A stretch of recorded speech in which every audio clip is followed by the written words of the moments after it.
Editorials. अच्छा, आज जो हम डॉन का एडिटोरियल कर रहे हैं वो है ग्रोथ फोरकास्ट। ठीक है, स्टेट बैंक ने वो ग्रोथ की फोरकास्ट की थी इसमें इन्होंने जीडीपी के हवाले से।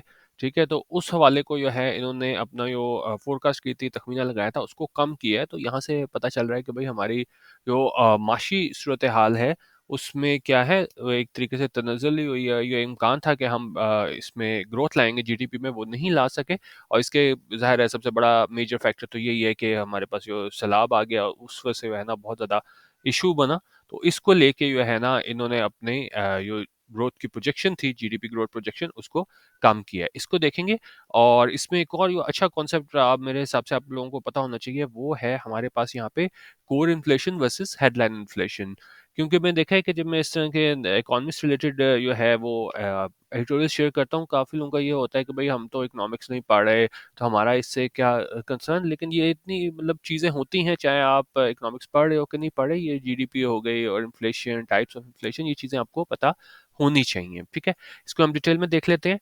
बाकी इसके अलावा हमारा जो डीएम एडिटोरियल पेड ग्रुप है, उसका हम 1 हफ्ते का फ्री ट्रायल दे रहे हैं। इसका मैं आपको लिंक दे दूंगा, तो आप चेक कर लीजिएगा, क्योंकि हर किसी को बारी बारी बताना कि क्या हम शेयर कर रहे हैं वो पॉसिबल नहीं होता। तो 1 हफ्ते के लिए आप फ्री ग्रुप, हमारा व्हाट्सएप ग्रुप ज्वाइन कर सकते हैं। लिंक इसका मैं आपको डिस्क्रिप्शन में भी दे दूंगा और कमेंट में भी पिन कर दूंगा। ठीक है, अब इस एडिटोरियल को डिटेल से देख लेते हैं।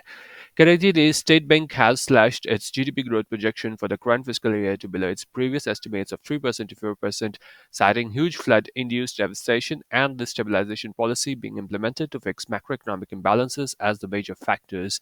अच्छा, अब क्या हुआ है, द स्टेट बैंक है स्लैश। स्लैश होता है कम करना, reduce something bye a large amount. ठीक है, अब स्टेट बैंक ने कम किया है, किसे कम किया है? जीडीपी ग्रोथ प्रोजेक्शन, जो इन्होंने जीडीपी ग्रोथ प्रोजेक्शन की थी उसको कम किया है। किस टाइम के लिए? For the current fiscal year. Fiscal year होता है माली साल। तो उन्होंने कहा इस माली साल के लिए उन्होंने जीडीपी ग्रोथ प्रोजेक्शन दी थी स्टेट बैंक ने, उसको कम कर दिया है। और कितना किया है? To below its previous estimates of to 3% to 4%। ठीक है, तो इसमें इन्होंने कहा है कि जो प्रीवियस एस्टिमेट से कम करके इन्होंने कहा है कि ये कितना हो जाएगा, 3% टू 4%। और इसका इन्होंने हवाला क्या दिया कि क्यों हम ये कह रहे हैं कि जी ये इतना कम हो जाएगा, कि जी citing huge flood induced devastation. Citing होता है किस चीज़ का जो है ना वो हवाला देना, by quote to quote by way of example. तो उन्होंने हवाला दिया कि क्यों हमने अपना जो प्रीवियस एस्टिमेट था उससे इसको कम किया है जीडीपी ग्रोथ प्रोजेक्शन को, कि ये एक तो ये ह्यूज फ्लड इंड्यूस्ड डेविस्टेशन है। डेविस्टेशन होती है तबाही, और तबाही हुई किसकी वजह से हुई? फ्लड इंड्यूस्ड, फ्लड की वजह से, सैलाब की वजह से ये हुई। और एक तो इस वजह से इसको हम हाईलाइट कर लेते हैं कि ये जो हमारी ग्रोथ प्रोजेक्शन में कमी हुई है वो इस वजह से हुई है एक। और दूसरी जो स्टेबलाइजेशन पॉलिसी जिसको इम्प्लीमेंट किया गया है, क्या करने के लिए? कि जो मैक्रो इकोनॉमिक इम्बैलेंसेस हैं उनको फिक्स किया जाए। अच्छा, मैक्रो इकोनॉमिक इम्बैलेंसेस में हमारे पास क्या चीज़ें आ जाती हैं? इसमें हमारे पास स्टैग्फ्लेशन है, इन्फ्लेशन है, स्लो और डिक्लाइनिंग इकोनॉमिक ग्रोथ है, डेवलपमेंट रेट है, चेंजेस इन एम्प्लॉयमेंट सेक्टर्स है, ट्रेडिंग इश्यूज हैं। तो ये सारे हमारे पास क्या है? मैक्रो इकोनॉमिक इम्बैलेंसेस हैं। तो इन दो चीज़ों को ठीक करने के लिए की वजह से, एक तो ये सैलाब की वजह से जो हमारे तबाही हुई, और दूसरी ये स्टेबलाइजेशन पॉलिसी जिनको इम्प्लीमेंट किया जा रहा है ताकि ये सारे मैक्रो इकोनॉमिक इम्बालेंसेस हैं इनको फिक्स किया जाए। तो ये क्या थे? ये मेजर फैक्टर्स थे जिसकी वजह से हमें अपने एस्टिमेट है स्टेट बैंक को, वो क्या है, जीडीपी ग्रोथ रेट के हवाले से उनको स्लैश करना पड़ा, उनको कम करना पड़ा। अच्छा, अब क्या हुआ है, इनकी एनुअल रिपोर्ट है फिस्कल ईयर 2022 की, जो पब्लिश हुई है वेडनेसडे को। तो इसमें स्टेट बैंक ने क्या कहा है? State bank however refrain from giving any new projection in view of N uncertain economic outlook for the rest of the fiscal. ठीक है, अच्छा, लेकिन उसमें उन्होंने जो है ना इसमें इन्होंने जो है नई वो प्रोजेक्शन नहीं दी है। ठीक है, किस वजह से? कि गैर यकीनी माशी सूरत हाल है for the rest of the fiscal, बाकी माली साल के लिए। ठीक है, अच्छा, this is so in spite of the fact that the state bank had revised down its growth estimates to 2% in its monetary policy statement last month। और ये बावजूद इसके स्टेट बैंक ने है ना वो रिवाइज की थी अपनी ग्रोथ एस्टिमेट को 2% तक। इन्होंने कह दिया था, इनकी मॉनेटरी पॉलिसी स्टेटमेंट आई थी लास्ट मंथ। ठीक है, तो मॉनेटरी पॉलिसी में तो इन्होंने 2% एस्टिमेट दे दिया था ग्रोथ का, लेकिन इस दफ़ा जो है ना इन्होंने रिफ्रेन किया है, बाज रहे हैं, नहीं दिया स्टेट बैंक ने कि कहाँ तक हमारी जीडीपी ग्रोथ होगी expected. Many expect growth to decelerate to below 1% at the end of the year, owing to multiple macroeconomic challenges intensified by the floods and the ongoing political instability. अच्छा, उन्होंने कहा कई वो एक्सपेक्ट करते हैं कि जो ग्रोथ है वो डिसलरेट होगी, एक्सलरेट होता है बढ़ना, डिसलरेट होता है कम होना, तो यो एक्सपेक्ट करते हैं काफ़ी लोग कि जी जो ग्रोथ है वो डिसलरेट होगी, कम होगी 1% से भी नीचे इस साल के आखिर तक, ओइंग टू होता है की वजह से, किस वजह से कि वो मल्टीपल मैक्रो इकोनॉमिक चैलेंजेस जो जिनका हमें सामना है और ये क्या इंटेंसिफाई हो गया, इनकी शिदत में इजाफा हुआ है, किसकी वजह से, फ्लड्स की वजह से, और जो मौजूदा हमारे पास सियासी अदम इस्तेकाम है उसकी वजह से। The slowing GDP growth rate should be cause for concern considering the rapid increase in Pakistan's dependent population, those under 14 and over 60. उनका जो कम होता जीडीपी ग्रोथ है वो क्या है, एक तशवीश की वजह होना चाहिए, देखते हुए कि जो इजाफा हुआ है पाकिस्तान की डिपेंडेंट पॉपुलेशन में, जिसमें शामिल हैं 14 साल से कम उम्र लोग और 60 साल से ज़्यादा उम्र के लोग, that the central bank says is highest in the world after Nigeria and which may contribute to the country's economic woes as we already have a large inefficient burgeoning labor force in search of jobs.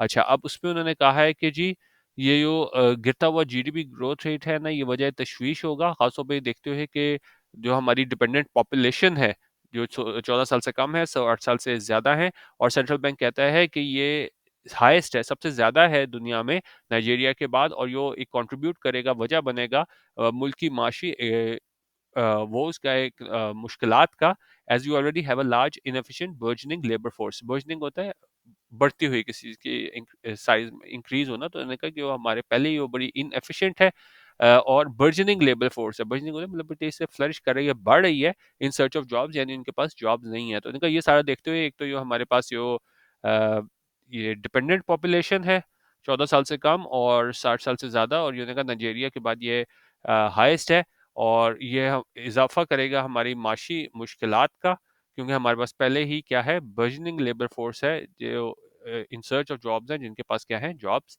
नहीं है। ठीक है, अच्छा। But should low GDP growth be our top worry at the moment, with the cash-strapped government struggling to secure financing of $32 billion to $34 billion to meet its debt payment obligations? अब लेकिन सवाल पूछा है क्या ये लो जीडीपी ग्रोथ है वो हमारी सबसे बड़ी परेशानी होना चाहिए इस वक्त, जब हमारी वो कैश स्टाफ गवर्नमेंट है, यानी कि ऐसी गवर्नमेंट जिसके पास कैश नहीं है, जो स्ट्रगल कर रही है, मुश्किलात का शिकार है हासिल करने में फॉरेन फाइनेंसिंग कितनी 32 बिलियन से $34 बिलियन तक की, ताकि वो पूरी कर सके अपनी डेट पेमेंट ऑब्लिगेशंस। ठीक है, तो ये सवाल पूछा है कि इस टाइम पे जो है ना वो हमारा जो टॉप कंसर्न है वो क्या है, जीडीपी ग्रोथ होना चाहिए कि भाई ये जीडीपी ग्रोथ कम है, लो है, तो ये हमारा सबसे बड़े परेशानी की वजह होना चाहिए, ये सवाल पूछा है। अब कह रहे हैं that the economy was poised to lose its growth momentum was clear long before the destructive summer floods hit a third of the country, washing away crops, cattle, and infrastructure, as well as displacing millions of people in their wake. और उन्होंने कहा ये economy मतलब पहले ये नहीं कि सैलाब की वजह से जो है हमारी इतनी मुश्किलात आई, ठीक है, उसकी वजह से बहुत ज़्यादा मुश्किलात हुई, लेकिन उन्होंने कहा ये पहले ही पता था कि ये ग्रोथ मोमेंटम है वो क्या है, वो लूज हो जाएगा, यानी उस तेज़ी से हम ग्रोथ नहीं कर सकेंगे। उससे पहले ही वो जो तबाहकुन सैलाब आए थे, जिसमें हमारा जो एक तिहाई जो मुल्क था, ठीक है, वो उसमें मतलब उससे मुतासिर हुआ था, और फिर क्रॉप्स सारी ख़त्म हो गई थी, कैटल इंफ्रास्ट्रक्चर, कैटल ये होता है माल मवेशी, वो मर गए थे, इंफ्रास्ट्रक्चर को नुकसान पहुंचा था, और साथ ही साथ जो लाखों की तादाद में है ना वो लोग बेघर हो गए थे।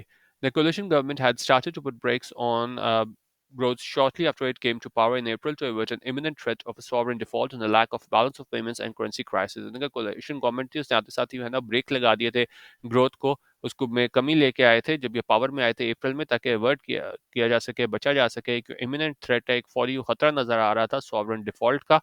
किस हवाले से, एक तो ये हमारा ये बैलेंस ऑफ पेमेंट का और करेंसी क्राइसिस था, इन दो वजूहात की वजह से। ठीक है, अच्छा, और उसने कह रहे हैं ये कमी है स्टेट बैंक के फॉरेन एक्सचेंज रिजर्व्स में, किस में, on maturing debt payments and drying foreign inflows had seen the rupee lose over 27% of its value and triggered a sustained bout of headline consumer inflation, with food prices increasing by a monthly average of above 31% between July and November. अच्छा, उन्होंने कहा ये कमी हुई है state bank के foreign exchange reserves में, किस हवाले से कि जब ये डेट पेमेंट्स मेच्योर हुए हैं और कम हुए हैं हमारे पास फॉरेन इनफ्लोज, उसकी वजह से वो रुपए की कदर में जो है ना वो 27% से ज़्यादा की कमी हुई है इसकी वैल्यू में, और इसकी वजह से जो है ना वो हमें क्या देखने को मिला है, हेडलाइन कंज्यूमर इन्फ्लेशन। और जिस तरह मैंने आपको कहा था, ये 2 चीज़ें हमको पता होनी चाहिए। एक तो होती है कोर इन्फ्लेशन और एक होती है हेडलाइन इन्फ्लेशन। कोर इन्फ्लेशन में क्या होता है कि एक ऐसी इन्फ्लेशन जिसमें हम तमाम कमोडिटीज़ को शामिल करते हैं, उसमें गुड्स सर्विसेज़ होती हैं, और लेकिन क्या है उसमें से हम माइनस कर देते हैं ऐसी प्राइसेस और फ्यूल फूड, ऐसी फूड प्राइसेस माइनस कर देती है, वोलेटाइल होते हैं, इसमें बहुत तेजी से उतार चढ़ाव आता है। तो वो हमारी क्या होती है, कोर इन्फ्लेशन। और हेडलाइन इन्फ्लेशन जो होती है उसमें related to all the economies commodities goods and services, इसमें से हम हेडलाइन इन्फ्लेशन में से हम कुछ माइनस नहीं करते, और कोर इन्फ्लेशन में से हम वोलेटाइल फूड प्राइसेस और फ्यूल प्राइसेस होती है उनको क्या है हम माइनस करते हैं। ठीक है, तो एक तो ये कह रहेंगे जी ये हेडलाइन कंज्यूमर इन्फ्लेशन आई है हमारे पास, क्योंकि वो फूड प्राइसेस हैं वो बढ़ी हैं, monthly average of above 31% between July and November. तो मतलब इतनी ज़्यादा जो है वो महंगाई आ गई है जुलाई और नवंबर के बीच। This underlines the strengthening of the external sector toward of risk of default in the in the medium to long term, and a reduction in inflation should be the top priorities of our policymakers at the moment, even if it requires further suppression of economic growth. अच्छा, उन्होंने कहा कि जी मतलब ये हमें बताती है कि किस तरह ज़रूरी है कि जी हमें स्ट्रेंथन करना पड़ेगा, मजबूत करना पड़ेगा एक्सटर्नल सेक्टर को, ताकि हम जो है ना वो उससे छुटकारा हासिल कर सकें, रिमूव कर सकें वो जो रिस्क है डिफ़ॉल्ट का मीडियम टू लॉन्ग टर्म में, और रिडक्शन लाएँ, कमी लाएँ इन्फ्लेशन में।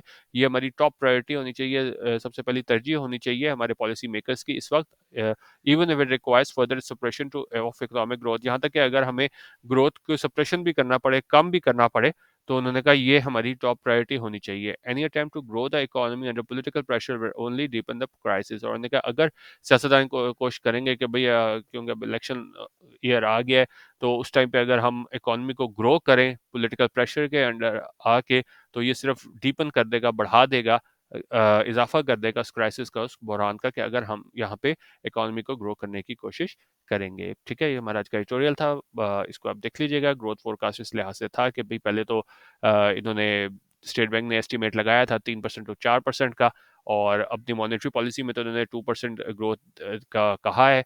लेकिन ये जो ये रिपोर्ट आई है अभी वेडनेसडे को, उसमें उन्होंने एग्जैक्ट परसेंटेज टर्म्स में नहीं बताया, और जो लोग एक्सपेक्ट कर रहे हैं वो 1% कर रहे हैं at the end of the year.